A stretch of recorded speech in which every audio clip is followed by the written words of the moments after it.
All right, go ahead and bring in the next guest. Come on down. So from talking about playing chess to talking about playing other cyberspace games, but the really crazy ones. Oh, even with the T-shirt. Oh, fantastic. We're joined by Federico from Satoshi's Games. Hi, guys. You're back. Hey, how are you? Good. You guys? Oh, fantastic. Oh, I'm so hungry. I'm going to go eat some more. I didn't get breakfast. I'll be right here in case you guys need me to play chess badly or something. Okay. I mean, we spoke at the Understanding Bitcoin conference live on the show, right? No, wait. It was Unchained. Unchained. I always mix up the two names. And back then, you know, you teased some things, and now you actually delivered them. What was the crazy stuff that you've worked on over the last couple of months now at Satoshi's Games? Yeah. So I think the product that attracted more attention during the Lightning conference, because we announced it here, is Light Night, which is Lightning Network integrated battle royale game. We showed the trailer.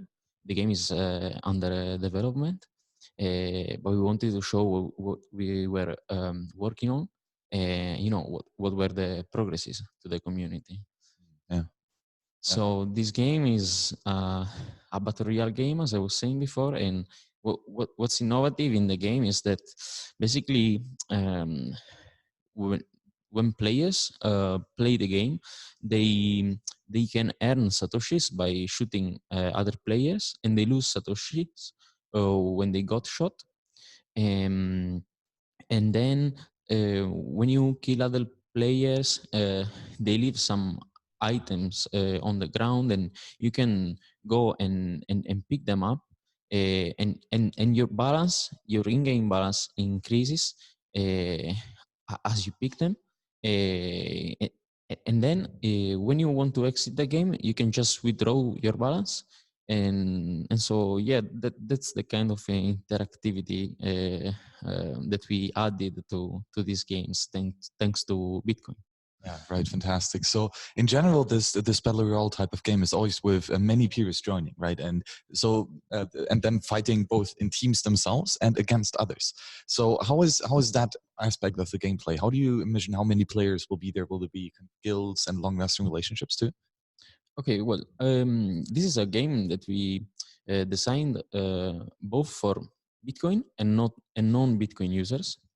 So the goal is allowing everyone to play these games, and allowing Bitcoiners to use the functionalities I was talking about, but also to show non-Bitcoin players this enhanced interactivity allowed by the integrated Bitcoin tech, and so that they can start experimenting with that, even if they didn't know Bitcoin before. Yeah, right. That's the cool thing, right? Gaming is such a huge area, and it's a perfect fit. I mean, it's cyberspace gaming. You're gonna need cyberspace money for it, right? And so far, we didn't really have good cyberspace money in order to, you know, play with real money. Right? And that really does change the incentives. So how do you think will be like the changing of the gameplay for those who usually just use like the in-game fake money to now actually playing with real money that is actually sound and solid? Okay, yeah, I think the major difference is that you don't only buy the in-game currency for buying items in the games, but you can actually withdraw money now using Bitcoin. So this is the major difference, extracting the value from the game, which is something you cannot do with the fake currencies that are used nowadays. Yeah, exactly. Right. All of a sudden, you have real money at the line. Right. It's no longer Candy Crush tokens that you're not going to do anything with. Now it's actually sats, and you can buy your coffee with that. Yeah. And this is very important because the thing is that you extract real value from the game, and then you can spend it in everyday life or on other labs, on other applications on the Lightning Network. So there's this interoperability between labs, and this depends from Bitcoin itself, because if we use Bitcoin as a currency of the internet, then we're probably gonna see this interoperability between the different applications. You see, and that is actually a great monetary economical argument as well, right? Because so far, every little app had their own shitcoin. And it was like this utility coin that you could only use at this one service. And that is just a very inefficient way to allocate resources in cyberspace. And all of a sudden, we're out of the stage of barter because we have found the money for the cyberspace. And so with Bitcoin, actually, we kind of like proves Mises' regression theorem that we move out of the stage of barter, where every app has its own shitcoin, to now have a global like cyberspace money for every application. That's going to change everything. I think this model also gives more utility to the users instead of having all the different coins in the different games, in the different applications, because my utility is lower if I get a coin that I cannot spend elsewhere. And actually, with this blockchain-based coins, the situation is not very different from the situation in which we see just fake coins or in-game currencies within the games, and you can only use them for that specific game. Well, the difference with these blockchain-based coins is that you can extract them, you can transfer them to other players, but still they have utility only within the specific network. And of course, this lowers the utility on the user side so much. Yeah, absolutely, right. So that does give you a huge advantage, like just in the competitive industry of gaming, out of actually being one of the front runners of having this interoperable standard, and ultimately to create an entire new ecosystem in this, right? And that is, I would say, something like your Elixir platform, right? So what is that about? The Elixir? Yeah, Elixir App is another product, and basically Elixir App is a web and desktop application where indie developers can distribute their games on the platform, so they can sell their games in there. And it's very Bitcoin friendly, and this means that our aim is onboarding all kind of indie games, but especially Bitcoin-based games, Lightning games, and also something interesting about this platform is that it also provides the tools to the indie developers for integrating Lightning within their games. And this means that basically we have our Lightning API, which is directly accessible from the user interface of the Elixir app, and from there they can integrate the Lightning payments in their games. And also we are developing Unity SDKs for making all this process simple for the devs. Yeah, awesome, right? It's because, as you say, it's not just this one game, right? Like Light Night or your other Satoshi's games, but it really is the goal to have a interoperable community of games in general that utilize the sound monetary standard. So, could you talk a bit more about the tools that you might provide for these game developers, and how they can, or how easy it is now for them to start using Lightning in their games? Yeah, so I make an example. Right now, I am trying to onboarding indie game developers in the platform. I'm trying to convince them to use our API for integrating micro payments in their games. So basically, what I see is that when they are willing to implement Lightning,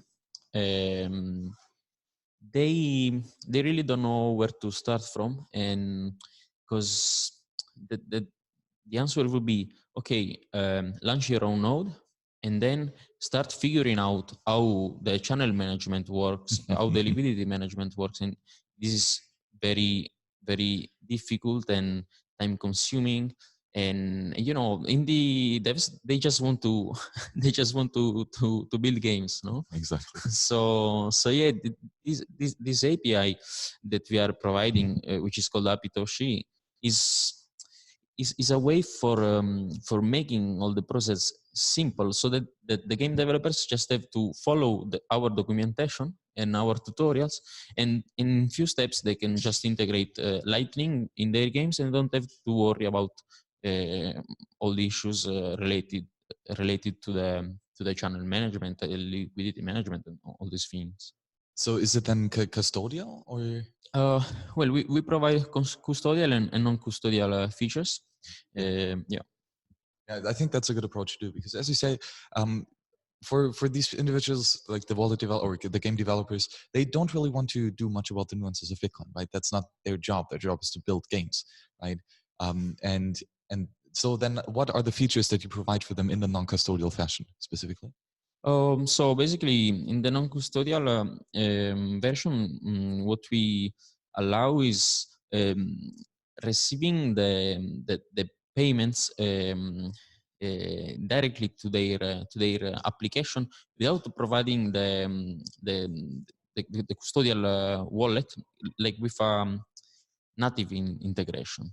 This is the So they have a full node already, a full Lightning node, and then they just give you the invoice maker room so that you generate the invoices for them, for example, something like this. Yeah, something like this. And then every payment of the user goes directly to their node. Yeah. Oh yeah, awesome. And again, like that might also though be an option for you, even in the non-custodial way, to then be a Lightning service provider to these indie developers. Have you thought about this of providing like the service of opening a channel and making sure it is well balanced, and now as an additional project for you, so that even with the non-custodial fashion, you take away some of their pain points of channel management? This is something we could think about, but we didn't ever look at this further yet. Yeah, I mean, and the cool thing with Lightning service providers in general is there are many out there already, right? So you could, for example, work together with Bitrefill or with Async or with Breeze or with Zap in order to provide a option of service providers, so that even in the non-custodial way, right, there's still a ease of usability of getting the liquidity and making sure everything is well balanced. Of course, as a service, right? So you still pay for this, and with the option of using several. And maybe then Satoshi's games would be as an addition here on this Elixir platform, just one of the additional Lightning service providers, maybe with tailor-made to the needs of a gaming platform. Yeah. I mean, collaboration in this space is very important because we are building the standards, and we were talking about interoperability. We have to make sure that it's easy to switch from one service to another, and also that these services are complementary. Absolutely. Oh, fantastic. So I hear that in order to build out Lightnight specifically, you have a crowdfunding campaign. So what is that about? How does that work? Yeah, so basically, you can find the crowdfunding campaign page on mainnet.satoshis.games, and so the users can contribute to the crowdfunding campaign to get early access to the game. So they're gonna be among the first testers, and Awesome. there's the roadmap of this process in the page. So yeah, users can check it out at mainnet.satoshi.games, and for further informations about the Lightnight game, they can see the website and the trailer at lightnight.io. Perfect, fantastic. So Piers, if you like Lightning on gaming, and if you want to pay sats, or no, if you want to earn sats by shooting your friends, then support the project. Means fantastic. And I also hear that you can already now buy skins, for example, as part of the crowdfunding. No, you cannot buy skins as part of the crowdfunding yet.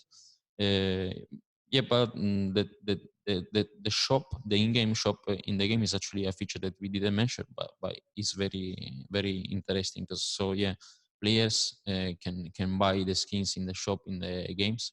We are developing it, but yeah, it's not a possibility right now to buy the skins in advance during the crowdfunding campaign, but we could implement this. Oh, cool. Well, this is a continuous development, so that's going to be very exciting. And oh yeah, is it so? what do you think the rough roadmap is on when it will be ready for early testers and then for probably the main release, just a roundabout? Yeah, so for the minimum viable product that will be available for the early adopters of the game, which are the people that are going to be among the first ones to test the games because they supported the crowdfunding campaign. The date is set to November 2020. And then the final release on November 2021 is an artwork, is an ambitious project. Fantastic. I'm very excited to see what your peers at Satoshi's Games are going to continue to do. Of course, it's like Light Night is just the most recent of an awesome series of projects that you're tinkering on. So I'm eager to, well, at the latest, then November 2020, but hopefully earlier to get back, to get up to date with the project. That will be fantastic. Yes. Okay, Federico, thank you very much. Thanks to you, Max. And see you on the next show. See you. Bye-bye.